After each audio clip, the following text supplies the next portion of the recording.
Does your design idea solve your problem? Here in the test stage, you find that out by trying your design ideas with real users to understand what works, what doesn't, and what could be improved.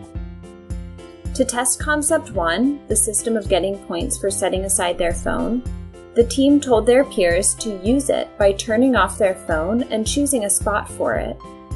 Then, Ms. Martin called roll and asked that students tell her if they set their phone up front for the class period. She marked an extra participation point for this. Many of the students liked the reward of the extra point and were happy to be able to see their phone.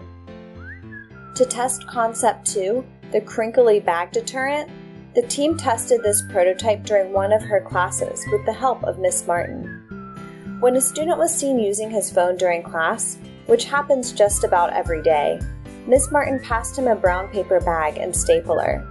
She instructed him to put his phone in the bag, staple it closed, and set it on his desk.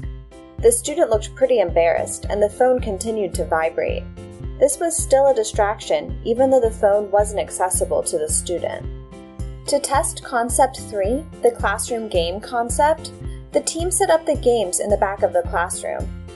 With Ms. Martin's permission, they made an announcement to their peers that during the week, when Ms. Martin wasn't teaching and they weren't actively working on an assignment, students could play a game. However, when a few students went to play a game after a quiz, the team learned that this was way too distracting. Another day during testing, students went back to play checkers without actually finishing their assignment. Ms. Martin and the design team decided that while it kept students from their phones, the system wasn't working well.